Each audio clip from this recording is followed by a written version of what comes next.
Segala kemuliaan bagimu ya Allah kami yang kami sembah di dalam Yesus Kristus. Kami kagum hormat akan apa yang telah Engkau karyakan lewat Yesus anakmu yang terkasih, yang mati dan bangkit demi kemuliaan-Mu disaksikan di muka bumi ciptaan-Mu, dan kami dibenarkan, diselamatkan, diampuni, bahkan dijadikan anak-anak yang Kau kasihi. Terima kasih Bapa untuk anugerah-Mu yang luar biasa di dalam Kristus. Bahkan di dalam Kristus kami dianugerahkan iman untuk percaya bahwa hanya Yesuslah Tuhan Juru Selamat pemegang hidup kami. Dan oleh iman itu kami juga terus dilatih berserah di dalam Kristus, Sang Pemilik kehidupan kami. Tolong kami anak-anak-Mu ini, selama kami masih hidup, kami mau belajar untuk mengikuti Yesus, selalu beriman di dalam Dia. Oleh Roh-Mu yang kudus yang telah Kau curahkan di dalam kami, yang memampukan kami untuk terus mau menghidupi kebenaran demi kebenaran firman-Mu. Tolong kami semua, kami akan merenungkan firman di momen Paskah ini. Berilah kami hati seorang murid yang mau belajar mendengarkan, terutama menaati firman-Mu di dalam pimpinan Roh-Mu yang kudus. Kami berdoa demi Kristus Yesus. Amin. Silakan duduk Bapak Ibu Saudara. Shalom, selamat pagi. Selamat Paskah Bapak Ibu. Yesus bangkit, Yesus hidup, Yesus menang. Sama-sama kita katakan ya, 3 kalimat itu. Yesus bangkit, Yesus hidup, Yesus menang. Bapak Ibu Saudara yang dikasihi Tuhan, kita ingat kisah Daud mengalahkan Goliat. Tahu semuanya kisah itu. Di luar kepala kita udah tahu ceritanya. Bapak Ibu Saudara, yang menarik dari kisah itu adalah Daud mewakili satu bangsa yaitu Israel. Goliat mewakili satu bangsa yaitu Filistin. Yang berperang pada waktu itu siapa Bapak Ibu? Apakah semua bangsa Israel? Tidak, cuma Daud. Apakah semua tentara Filistin? Tidak, cuma Goliat. Dan ketemulah mereka di tengah. Dan bagaimana kita melihat bagaimana Daud menang karena pertolongan dari Allah Israel itu Bapak Ibu Saudara. Dan kemenangan Daud itu menjadi kemenangan bangsa Israel. Kekalahan Goliat menjadi kekalahan bangsa Filistin. Satu orang yang berperang mewakili satu bangsa. Satu orang yang menang mewakili satu bangsa. Saudara dikasihi Tuhan, ini gambaran sederhana dari Kristus. Siapa yang berperang bagi kita? Yesus Kristus bukan? Anda dan saya tidak perlu disalib dan mencurahkan darah. Karena darah kita darah kotor Bapak Ibu. Darah yang kudus yang diperlukan untuk penebusan dosa. Dan itu hanya bisa dilakukan oleh satu nama Yesus Kristus. Anak Allah, anak manusia yang sejati itu Bapak Ibu. Anda dan saya tidak berperang untuk mengalahkan maut. Anda dan saya tidak meminum cawan pahit.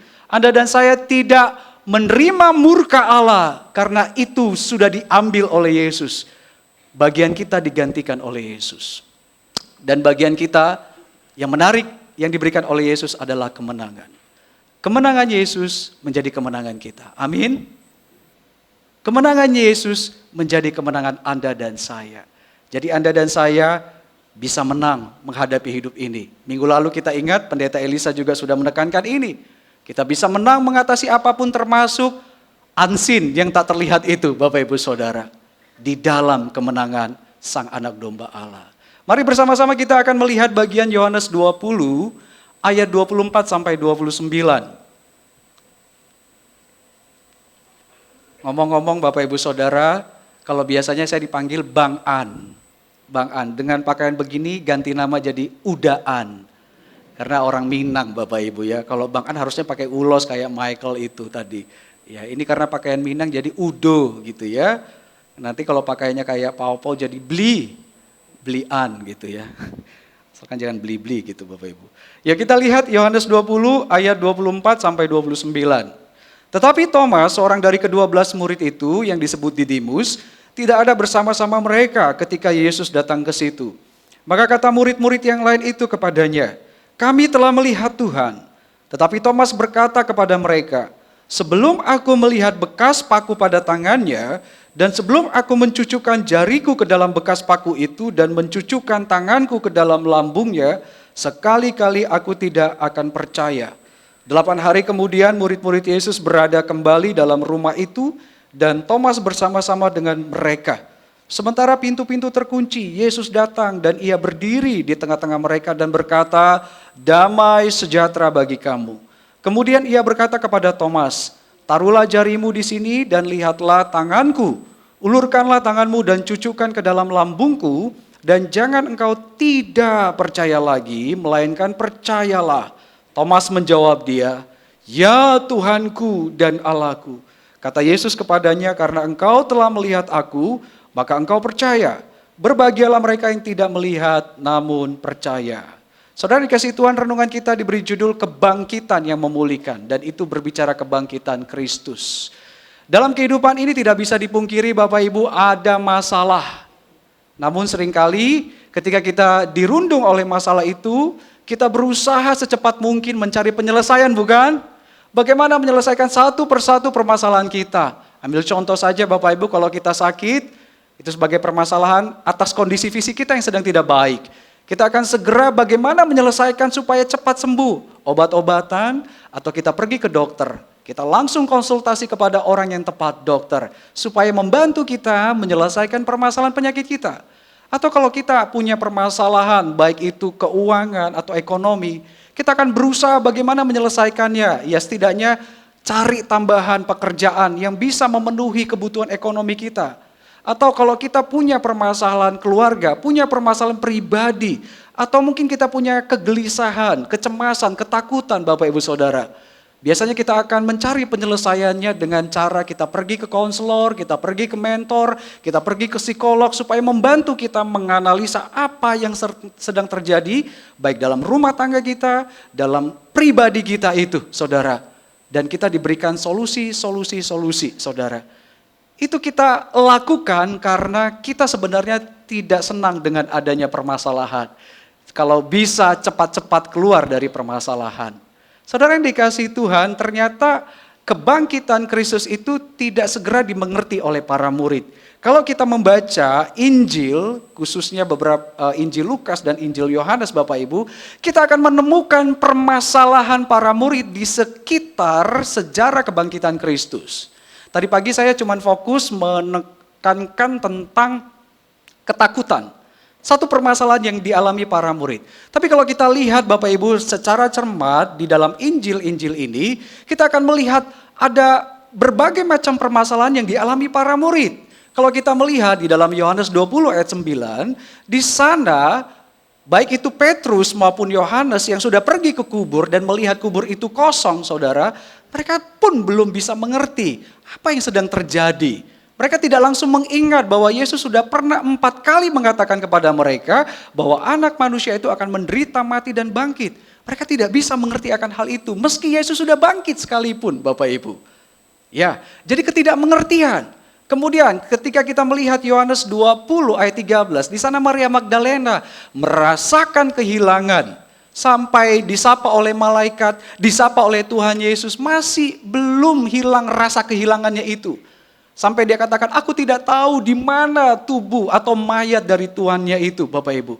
Karena perasaan yang begitu amat sangat kehilangan Yesus Kristus. Kemudian Bapak Ibu Saudara di Yohanes 20 ayatnya yang ke-19, tepat di atas bagian yang kita baca tadi Bapak Ibu. Di sana dikatakan para murid takut. Sampai mereka mengurung diri, bersembunyi Saudara. Takut mereka mengalami penganiayaan dan pengancaman dari orang-orang Yahudi Saudara. Kemudian kalau kita bandingkan dengan Lukas 24 ayat 37 sampai 38, ternyata para murid tidak hanya takut, mereka ragu-ragu. Oh Bapak Ibu Saudara, ternyata bukan tokoh Thomas yang ragu-ragu saja. Seringkali kita dengar dari mulai sekolah minggu kan, murid yang ragu-ragu kepada kebangkitan Yesus siapa? Thomas. Tapi ternyata kalau Anda membaca Lukas 24, 37 sampai 38, Anda akan melihat satu kata keraguan-raguan muncul di sana Bapak Ibu Saudara. Jadi kita harus minta maaf sama si Thomas. Ya minta maaf sama si Thomas, karena ternyata Kalau nanti kita baca Yohanes 20 yang tadi kisah Thomas, itu bukan bicara keraguan-raguan Bapak Ibu, tapi ketidakpercayaan. Nah, keraguan-raguan ini dialami oleh para murid yang berkumpul pada waktu itu dan Yesus datang ke tengah-tengah mereka. Bukan hanya ragu-ragu, mereka bingungnya luar biasa. Antara percaya atau tidak percaya Yesus benar-benar bangkit atau tidak. Bahkan mereka menganggap seolah-olah Yesus itu hantu. Kemudian kisah Lukas 24 ayat 25, ini kisah dua murid Tuhan yang berjalan ke Emmaus. Dan mereka bermuram durja Bapak Ibu. Mereka kebingungan, mereka rasanya tidak terima akan penderitaan dan kematian Tuhan Yesus. Dan tiba-tiba Yesus datang di tengah-tengah mereka dan bertanya, apa yang sedang kalian bicarakan? Keluarlah, terbongkarlah kebodohan para murid. Sampai Yesus katakan, hai kamu orang bodoh. Bodoh itu Bapak Ibu artinya palsu, kosong. Gak punya keyakinan. Dan Yesus mengatakan itu kepada para murid, hai kamu orang palsu. Orang bodoh. Terjadi kebodohan Bapak Ibu. Itu permasalahan para murid. Dan yang berikutnya yang mau kita renungkan dari kisah Thomas ini. Kisah Thomas ini lebih tepat ketidakpercayaan. Ketidakpercayaan. Kalau ragu-ragu Bapak Ibu dia kan di dua persimpangan ya. A atau B gitu. Yang A dia terima, yang B juga dia terima. Kalau ini dia jelas tidak A tapi B atau tidak B tapi A. Dan kali ini Thomas memutuskan tidak percaya karena dia belum melihat. Mari sama-sama kita renungkan satu persatu Bapak Ibu. Permasalahan yang terjadi adalah ketidakpercayaan, dalam bahasa Yunaninya apistos. A itu tidak, pistos itu percaya atau iman. Jadi tidak percaya. Kalau kita lihat di ayat 25 dan 27 Bapak Ibu, di sana Thomas berkata, sebelum aku melihat bekas paku pada tangannya, mencucukkan tanganku ke dalam lambungnya, sebenarnya lebih tepat diterjemahkan, aku tidak percaya. Kalau bahasa Indonesia kan sekali-kali seolah-olah ada keraguan di situ. Tapi aku tidak percaya, mantap si Thomas itu Bapak Ibu. Dan kata melihat yang digunakan oleh Thomas itu adalah kata melihat secara fisik saja. Idontes atau ido Bapak Ibu. Nah padahal sebelumnya para murid itu sudah bilang sama Thomas. Thomas kami sudah melihat Yesus. Yesus bangkit. Kata melihat yang digunakan para murid yang lain di ayat yang ke-25 itu, kami telah melihat Tuhan. Itu berbeda dengan kata melihat yang digunakan oleh Thomas. Kata melihat yang digunakan para murid yang lain itu Bapak Ibu, yaitu dari kata dasarnya horao. Horao itu artinya memang kami lihat secara fisik, tetapi juga secara mata rohani kami. Kami sudah mengalami dia. Kami mengalami damai sejahtera sekarang Thomas. Kami lebih tenang. Kami lebih percaya bahwa Yesus itu benar-benar bangkit dan dia sekarang ada bersama dengan kita. Jadi kata melihat di situ bukan hanya sekedar melihat tubuh kebangkitan Yesus, tapi mata rohani mereka pun telah tercelikkan Bapak Ibu. Nah berbeda dengan kata melihat yang digunakan oleh Thomas. Bahasa Indonesia tidak kelihatan perbedaannya. Tapi dalam bahasa aslinya Bapak Ibu terjadi perbedaan. Yang satu menggunakan mata rohani, yang satu cuman mata fisik saja. Thomas bilang, kalau aku tidak melihat secara langsung dengan mata kepalaku, ya aku tidak akan percaya. Aku tidak akan percaya apa yang kalian saksikan, apa yang kalian alami itu. Bapak Ibu, salah satu alasan ketidakpercayaan adalah karena menggunakan cara pandang sendiri atau pengertian sendiri. Dalam hal ini, Thomas menggunakan pengertiannya sendiri. Padahal teman-temannya sudah menyaksikan secara langsung. Terjadi satu perubahan dalam diri para rekan Thomas. Tapi dia nggak mau gubris Bapak Ibu. Teman-temannya sudah bersaksi, kami sudah lihat dia Thomas. Mungkin sudah panjang lebar. Luar biasa, kami mencucukkan tangan kami ke dalam jarinya, ke dalam lambungnya. Kami diperlihatkan dan kami diizinkan. Dan dia itu bukan roh tanpa tubuh. Ya, seperti yang diajarkan oleh dokatisme Bapak Ibu. Dia itu tubuh kebangkitannya nyata. Dan dia bersama dengan kita. Dia bisa disentuh dan dia bisa kita lihat secara nyata. Tapi Thomas tidak gubris sama sekali. Karena apa? Thomas tetap pada cara pandang pengertiannya sendiri. Saudara, ini menjadi alasan bagi kita. Kenapa sulit percaya Yesus hidup, Yesus menang dalam kehidupan ini. Jangan-jangan karena kita punya kebenaran sendiri atau cara pandang sendiri. Masa sih saya tidak lihat tubuh kebangkitannya?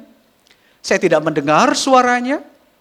Kalau kita sudah pernah seringkali mendengarkan kesaksian-kesaksian orang, pengajaran demi pengajaran, Yesus bangkit, saya mengalami dia. Dia datang, entah itu lewat mimpi, dia berbicara lewat Alkitab firman Tuhan, dia berbicara di hati nurani, dia berbicara lewat alam semesta. Banyak orang yang telah mengalami Kristus bangkit itu, bagi kita yang punya cara pandang sendiri rasanya sulit. Gak mungkin. Kalau aku tidak mengalami dia langsung, tidak melihat dia langsung, aku tidak akan percaya. Omong kosong, apa kata hamba Tuhan, apa kata para saksi-saksi itu, omong kosong. Bahkan apa kata Alkitab pun, aku tidak akan percaya. Bapak Ibu Saudara, kenapa tidak percaya? Karena kita punya cara pandang sendiri, pengertian sendiri. Kita tidak gubris semua pengajaran, semua kesaksian, entah itu dari Alkitab, entah itu dari orang-orang yang sudah mengalami Kristus bangkit itu, saudara. Saudara dikasih Tuhan, itu salah satu alasannya. Alasan yang kedua, kenapa sulit bahkan tidak mau percaya?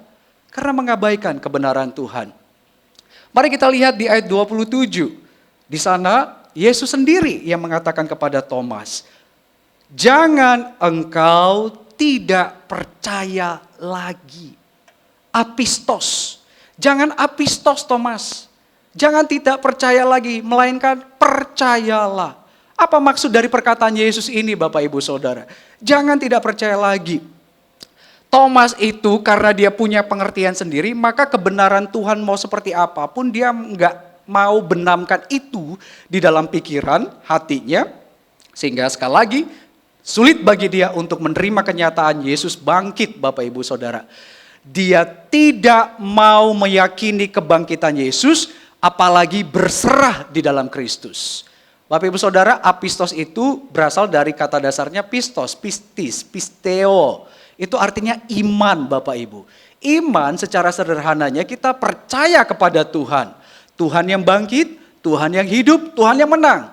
Tapi ternyata kata iman tidak hanya sekedar percaya secara pengertian, tetapi sampai menyerahkan, mempercayakan seluruh hidup di dalam Tuhan yang bangkit, Tuhan yang hidup itu, saudara.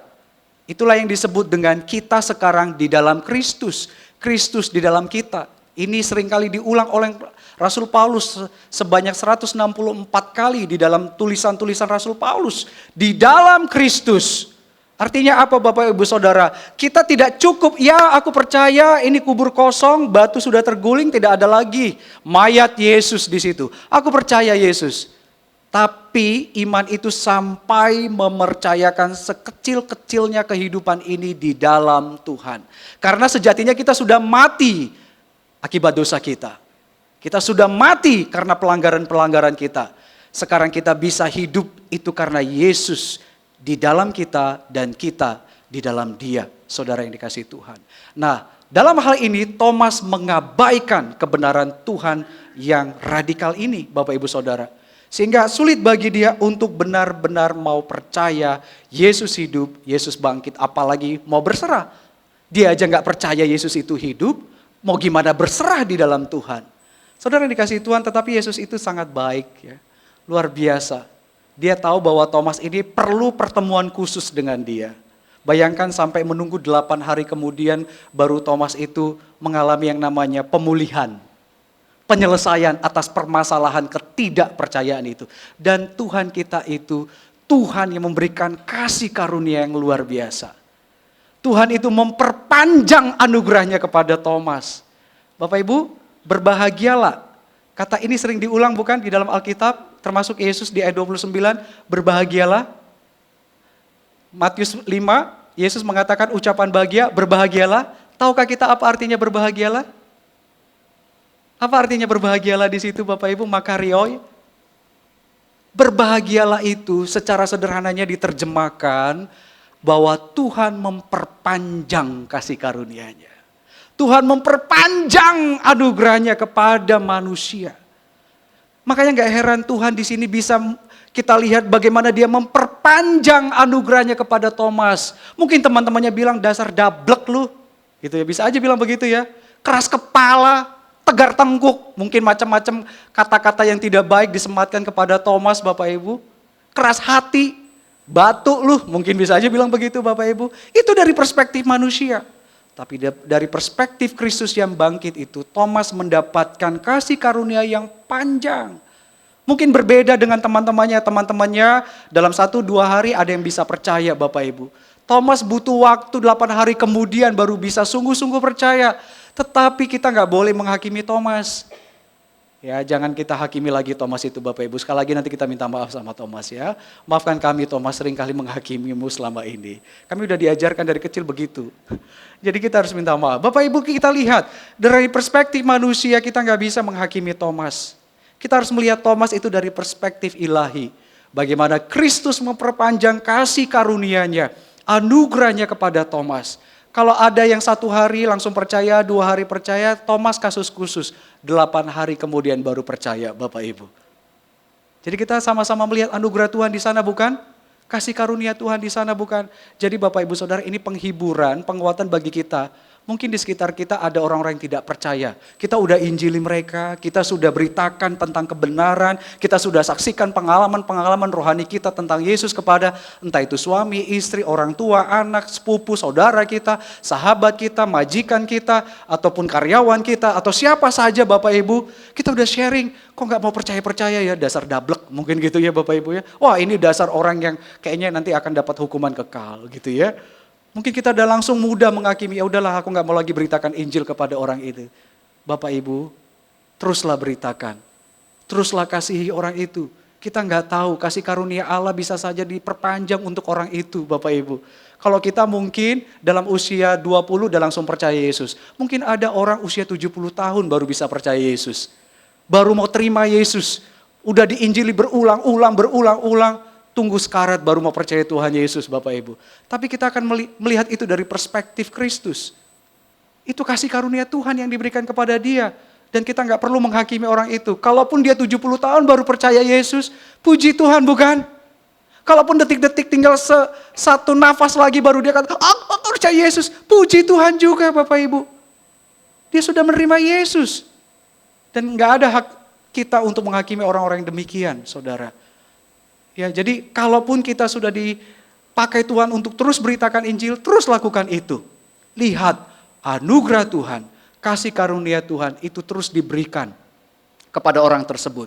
Ya, entah dia belum percaya sekalipun, tapi kita lihat kasih karunia Tuhan masih berlaku terhadap orang tersebut. Kita bisa belajar dari kisah Thomas ini.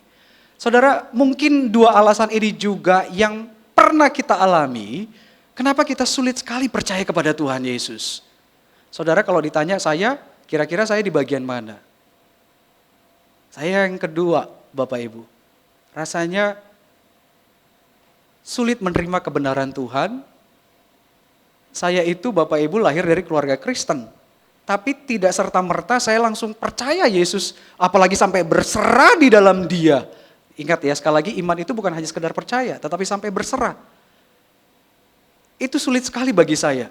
Bagaimana berserah di dalam Tuhan menghadapi kehidupan ini? Karena apa? Sudah terbiasa mengendalikan semuanya oleh diri sendiri, bukan?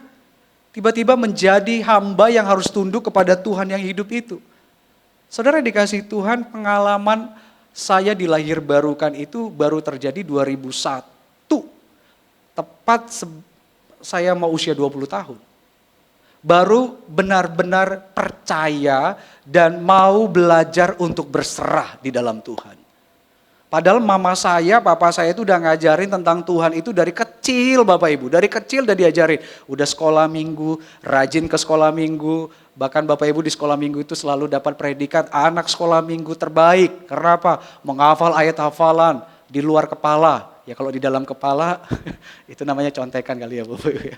Hafal Bapak Ibu, semua ayat hafalan, hafal, nyanyi, rajin sekali sekolah minggu. Guru-guru sekolah minggu sayang sekali. Kalau cerita tokoh Alkitab, wah bagus sekali. Udah terlatih dari kecil Bapak Ibu.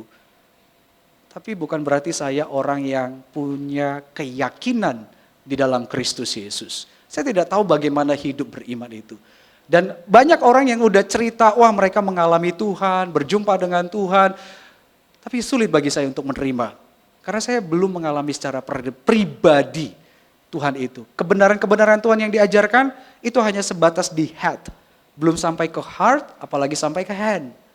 Masih ada di kepala saya saja, belum sampai menyentuh hati, apalagi mengubahkan tindakan-tindakan hidup saya. Baru 2001 itulah terjadi perubahan. 2001 lebih tepatnya pada waktu satu pagelaran ulang tahun di gereja GKI Taman Cibunut di Bandung. Waktu itu saya sudah di Bandung, Bapak Ibu belum masuk sekolah teologi dan belum ada panggilan jadi hamba Tuhan. Disitulah perjumpaan dengan Tuhan. Kita nyanyi paduan suara lagu My Tribute, penghormatanku. Lagu yang sudah terbiasa saya nyanyikan dari kecil, karena lagu itu sudah saya dengar dari kecil. Dan lagu itu Bapak Ibu kali itu kita nyanyikan bersama-sama. Begitu tiba di panggung, seperti ini suasananya, persis seperti ini. Saya ingat, waktu latihan lagu itu biasa saja. Tapi begitu tiba di panggung, kita bernyanyi, sampailah di kalimat, dengan darahmu aku ditebus, dengan kuasamu ku ditinggikan. Bagimu ya Tuhan, sebab kasih-Mu besar. Pas bagian itu, hati saya dipenuhi dengan kasih Tuhan. Saya percaya Roh Allah bekerja di dalam diri seorang Antoni yang sulit percaya untuk menjamah menyentuh. Itu pengalaman pribadi saya, tidak bisa sama dengan Anda. Tapi itu cara Tuhan bekerja untuk menunjukkan bahwa Dia adalah Tuhan yang bangkit, Tuhan yang hidup, yang sulit saya percaya sampai ke dalam hati saya Bapak Ibu. Kalau secara pemikiran di otak oke lah, tapi belum sampai menyentuh hati saya. Begitu selesai lagu itu, kita selesai ibadah, saya waktu itu masih ngekos di Bandung Bapak Ibu, masuk kamar kos, ada salib Tuhan di kamar kos saya berlutut dan saya berdoa, saya menangis sejadi-jadinya. Itu pengalaman yang belum pernah saya alami, usia 20 tahun. Dan itu titik awal saya mau percaya Yesus Tuhan yang bangkit. Bukan hanya sekedar di kepala, tapi menyentuh di hati. Dan saya haus dan lapar akan Dia, akan kebenarannya. Sampai saya cari beberapa pendeta Bapak Ibu untuk bantu saya belajar firman Tuhan. Baru dari situlah ada panggilan menjadi hamba Tuhan. Saudara dikasihi Tuhan, saya tidak tahu apa alasan ketidakpercayaan kita kepada Yesus. Mungkin Anda bisa tambahkan. Ini baru 2 alasan. Kita bisa tambahkan, coba Anda dan saya renungkan lagi. Kenapa kita sulit percaya? Oke, saya tahu Dia bangkit, Dia hidup. Tapi dalam kehidupan sehari-hari saya, kok saya sulit sekali merasakan Dia ada di sini. Dia bersama saya, bahkan di dalam saya. Tadi lagu yang kita nyanyikan bukan hanya bersama, bukan hanya with us, but in us Bapak Ibu. Yesus bukan hanya bersama-sama menyertai kita, tapi di dalam kita melalui Roh-Nya yang kudus. Mengapa itu sulit sekali kita rasakan? Jangan-jangan bisa saja alasan yang pertama, karena kita punya pengertian sendiri. Atau yang kedua, kita sulit sekali menerima kebenaran Tuhan. Coba Anda dan saya renungkan akan alasan kenapa kita sulit percaya. Samuel Ward, seorang hamba Tuhan Puritan, bilang begini Bapak Ibu. Apabila Anda berhasrat menjadi murid Kristus, pelajaran pertama yang diajarkan sekolahnya adalah salib Bapak Ibu. Salib itu bicara apa? Panggilan untuk mati terhadap diri sendiri. Thomas, sebelum dia mengalami perjumpaan dengan Kristus secara pribadi, dia belum mati untuk dirinya sendiri. Dia masih berpegang pada pengertiannya sendiri. Dengan kata lain, Thomas masih menjadi tuan atas hidupnya. Tapi begitu dia menjadi murid Kristus yang sejati, Kristus hidup di dalamnya dan dia di dalam Kristus, apa yang terjadi Bapak Ibu? Thomas menjadi salah satu murid martir, menjadi rasul martir. Dia mati di India demi Injil diberitakan saudara. Dan dia siap mati terhadap dirinya yang lama. Tidak pakai pengertiannya, cara pandangnya sendiri. Tapi sekarang dia mau tunduk menjadi hamba. Kristus yang menguasai kehidupannya itu saudara. Terjadi perubahan yang radikal dalam kehidupan Thomas. Anda dan saya, kalau sudah mengalami Kristus, menikmati Dia yang bangkit di dalam kehidupan kita, panggilan kita adalah a call to die and a call to live. Panggilan untuk mati terhadap diri kita yang lama. Tidak lagi bisa menjadi Tuhan atas hidup kita. Tapi kita menjadi hamba dan Kristus jadi Tuhannya. Dan kita dituntun oleh kebenaran firman-Nya. Detik demi detik kehidupan kita. Itu berbicara Kristus dan firman, Kristus dan firman, Kristus dan firman. Anda dan saya tidak bisa lagi pakai pengertian kita yang lama, yang palsu, yang bodoh itu Bapak Ibu. Yang sesat. Tapi pakai pengertian dari Tuhan melalui firman-firman yang kita renungkan. Dan Anda dan saya dipanggil untuk hidup. Hidup di dalam Kristus. Seperti Katekismus Heidelberg yang kita tadi bacakan. Hidup untuk kebenaran. Kita bandingkan Roma 6 ayat 5-11 bagaimana Rasul Paulus katakan. Kita mati terhadap dosa. Kita mati terhadap diri kita yang lama. Dan sekarang kita hidup bersama Kristus. Hidup untuk kebenaran. Itu sebabnya Anda dan saya kalau menjadi murid Kristus. Anda dan saya akan pikul salib selalu Bapak Ibu Saudara. Kita akan mati terhadap diri kita yang lama dan kita harus hidup untuk kebenaran. Supaya kita bisa hidup untuk kebenaran, jangan pernah jauh dari Alkitab yang adalah kebenaran. Sedihnya adalah kita tahu kata-kata hidup untuk kebenaran, tapi kita jauh dari firman Tuhan yang adalah kebenaran.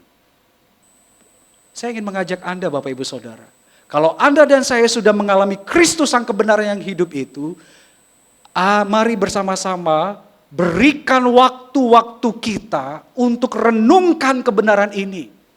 Karena kebenaran inilah yang kita harus benamkan dalam hidup kita untuk kita menjalani hidup dalam kebenaran itu. Kalau kita tidak hidup dalam kebenaran firman Tuhan, saudara, kita tidak akan tahu bagaimana menghadapi hidup ini. Kita akan pakai lagi pengertian yang lama, pengertian kita yang salah, pengertian kita yang keliru. Mari sama-sama, bagian firman Tuhan ini mengajak kita hidupi kebenaran itu. Bukan lagi hidupi pengertian yang lama. Saudara, yang kedua yang mau kita renungkan adalah ada permasalahan, ada penyelesaian. Penyelesaian ini berkaitan dengan pemulihan. Saudara yang dikasihi Tuhan, kebangkitan Tuhan Yesus dinyatakan melalui kehadirannya. Ayat 26 dan ayat 27. Apa yang dialami para murid, termasuk Thomas di sana. Kebangkitan Tuhan atau kehadiran Tuhan memberi damai sejahtera, ayat 26. Yesus katakan, damai sejahtera bagi kamu. Airene. Bapak Ibu Saudara, tadi pagi saya menekankan ini, tapi siang ini saya tidak akan berlama-lama di kata airene. Bapak Ibu Saudara, damai sejahtera airene itu artinya tadinya ada sesuatu yang berantakan, yang hilang, yang tidak utuh Bapak Ibu. Ya, tidak utuh. Kayak payung Bapak Ibu ya, payung kan ada rangka-rangkanya ya. Kalau rusak satu, ya nggak utuh namanya ya. Pasti jelek sekali itu payung, nggak bisa berdiri kokoh. Apalagi 2, 3 kalau misalnya itu copot. Ya kita pakai payung ya nggak kokoh begitu. Nah itu satu gambaran, ada yang hilang Bapak Ibu. Dan Yesus datang memberi damai sejahtera supaya hidup kita itu utuh kembali. Utuh itu bicara relasi kita dengan Allah, diperdamaikan, relasi kita dengan sesama diperdamaikan. Itu namanya hidup yang utuh. Kita nggak bisa bilang, aku dekat sama Allah tapi kita nggak mau mengasihi sesama. Itu nggak utuh namanya. Atau sebaliknya, kita nggak peduli dengan Tuhan, tapi kita sangat baik kepada manusia. Itu juga nggak utuh Bapak Ibu, pincang. Ada yang salah di situ. Yang utuh itu, yang artinya damai sejahtera itu adalah Anda dan saya diperdamaikan dengan Allah, bersatu dengan Allah, tapi juga bersatu dengan sesama. Itulah airene atau shalom. Jadi kalau kita bilang shalom sama orang Bapak Ibu, artinya gini, aku berdoa supaya kamu itu bersatu dengan Allah dan juga bersatu dengan sesamamu. Itu kira-kira artinya. Jadi kalau kita mau ucapkan shalom sama orang, ngerti dulu artinya ya Bapak Ibu ya. Artinya aku merindukan kamu itu damai dengan Allah dan kau juga damai dengan sesamamu. Kita dengar, aku gak percaya sama Tuhan. Berarti dia belum damai dengan Allah. Kita harus tuntun dia. Aku ribut sama istriku, suamiku, tetanggaku, temanku, saudaraku, orang tuaku. Berarti dia belum utuh, kita tuntun dia supaya damai hidupnya. Saudara yang dikasihi Tuhan, Yesus memberikan damai itu di tengah-tengah kehidupan para murid, termasuk Thomas. Diberikan keutuhan itu kembali. Yang kedua, Yesus hadir, Yesus bangkit itu mengubahkan dari apistos menjadi pistos, bukan pistol Bapak Ibu ya. Dari yang tidak percaya menjadi percaya. Dan itu dialami semua murid termasuk Thomas, saudara yang dikasih Tuhan. Ini juga yang Tuhan kerjakan dalam hidup kita. Coba, kenapa kita hadir di ruangan ini bersama-sama merayakan Tuhan yang bangkit? Padahal tadinya kita apistos, termasuk saya dulu juga apistos Bapak Ibu. Sulit percaya kepada Tuhan. Tapi karena Yesus itu bangkit, Yesus menghadirkan anugerahnya, saya menjadi pistos. Kok bisa ibu mertua saya yang bukan percaya Tuhan, menjadi percaya Tuhan, bahkan orang yang mengasihi Tuhan? Karena Yesus bangkit.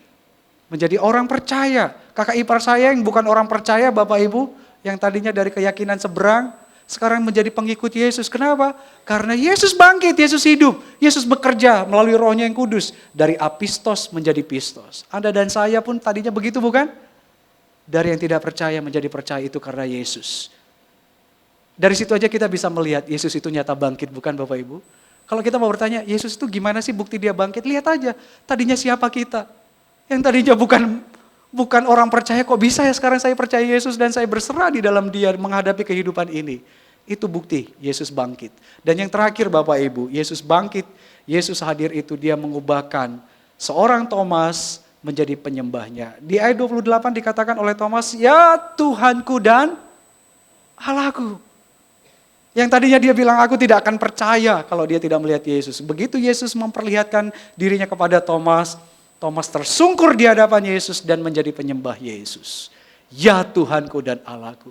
Bukankah kita juga jadi penyembah Yesus Bapak Ibu? Salah satu bukti Yesus bangkit, Yesus hidup, Anda dan saya menjadi worshipernya dia.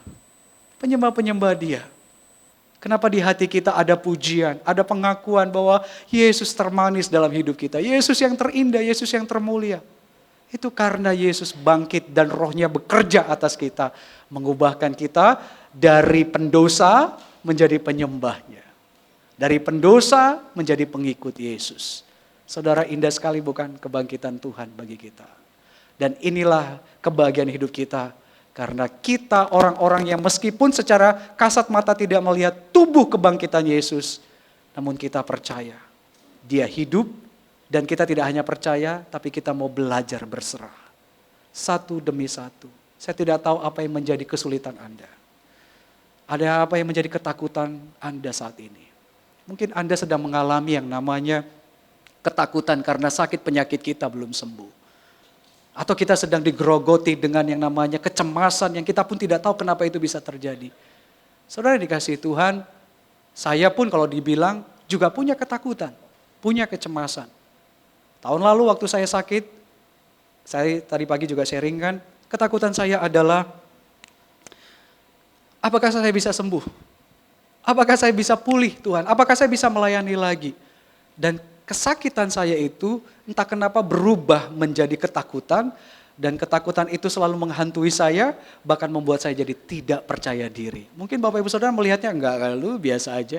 Saya tidak percaya diri, orang-orang terdekat saya, bahkan Pak Elisa, Bu Tuti tahu sekali sampai mereka datang ke kamar saya untuk memberikan penguatan, penghiburan kepada saya. Anda mungkin gak tahu Bapak Ibu Saudara, tapi saya beritahu sekarang. Saya mengalami ketakutan yang luar biasa. Saya telepon Bu Tuti, Pak Elisa, saya takutnya luar biasa. Saya merasa hidup tak berarti lagi. Berkali-kali saya bilang sama istri saya, apakah masih bisa melayani lagi? Orang-orang terdekat ini dipakai Tuhan untuk menyatakan Tuhan itu nyata hadir dalam hidup saya. Dan sedikit demi sedikit Tuhan bekerja melalui firman orang-orang terdekat, firman orang-orang terdekat. Akhirnya memberikan penguatan dan pengharapan. Puji Tuhan. Sekarang jauh lebih baik Bapak Ibu. Jauh lebih baik dan jauh lebih kuat karena apa? Kristus nyata hidup. Meskipun saya tidak melihat tubuhnya secara langsung, saya tidak perlu mencucukkan tangan saya ke lambung atau ke tangan dia. Tapi dengan mata rohani, horau itu Bapak Ibu. Saya percaya dia ada di dalam saya dan saya di dalam dia. Itu juga berlaku untuk Anda. Amin. Apapun ketakutan Anda saat ini, lihatlah Tuhan mengasihi Anda. Dia ada di dalam Anda dan Anda di dalam dia. Pandang pada Yesus itu Bapak Ibu. Dia sangat mengasihi Anda, saudara yang dikasihi Tuhan. Ya, inilah kesimpulan dari kita di siang hari ini. Kebangkitan Kristus yang memulihkan bisa mengubahkan dari yang tidak percaya menjadi percaya.